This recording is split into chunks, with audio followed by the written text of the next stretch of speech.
Yeah, I just met in person with Xi Jinping of the People's Republic of China. We had, excuse me, we had an open and candid conversation about our intentions and our priorities. It was clear, he was clear and I was clear, that we'll defend American interests and values, promote universal human rights, and stand up for the international order and work in lockstep with our allies and partners. We're going to compete vigorously, but I'm not looking for conflict. I'm looking to manage this competition responsibly. And I want to make sure that every country abides by the international rules of the road. And we discussed that. The One China policy, our One China policy has not changed, We oppose unilateral change in the status quo by either side, and we're committed to maintaining the peace and stability in the Taiwan Straits. It was also clear that China and the United States should be able to work together where we can to solve global challenges that require every nation to do its part. We discussed Russia's aggression against Ukraine, reaffirmed our shared belief in the threat or the use of nuclear weapons is totally unacceptable, and I asked that Secretary Blinken travel to China to follow up on our discussions and continue keeping the lines of communication open between our two countries. Ken Thomas, Wall Street Journal.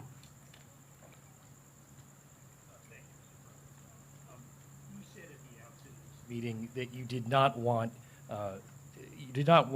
competition to turn into conflict. Based on this meeting today, do you believe a new Cold War with China can be avoided? And specifically on the issue of Taiwan, you spoke about intentions. Do you believe China is intending to invade Taiwan at some point? And what warnings did you issue to President Xi if he were to take such action? Well, to answer the first part of your question, I absolutely believe there need not be a new Cold War. I've met many times with Xi Jinping, and we were candid and clear with one another across the board. And I do not think there's any imminent attempt on the part of China to invade Taiwan. And I made it clear that our policy on Taiwan has not changed at all. It's the same exact position we've had. I made it clear that we want to see cross-strait issues peacefully resolved, and so it never has to come to that. And I'm convinced that he understood exactly what I was saying. I understood what he was saying. And look, I think the United States is better prepared than any country in the world, economically and politically, to deal with the changing circumstances around the world. And I think that Xi Jinping we agreed that we would set up a set of circumstances where on issues that we had to further resolve details, we agreed that we would have our chief of staff, the appropriate cabinet members and others sit and meet with one another to discuss the details of every issue that was raised, and we raised a lot of issues.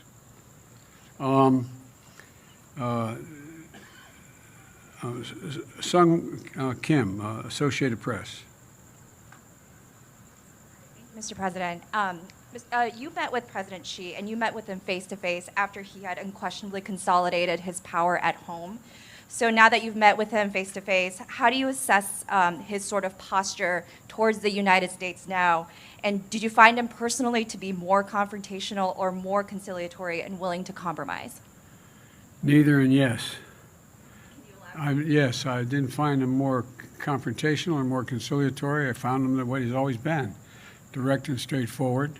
And do I think he's willing to compromise on various issues? Yes. I think he understands that, look, I think, how can I say this tactfully? I think the election held in the United States, which still leaves a little bit uncertain, has sent a very strong message around the world that the United States is ready to play.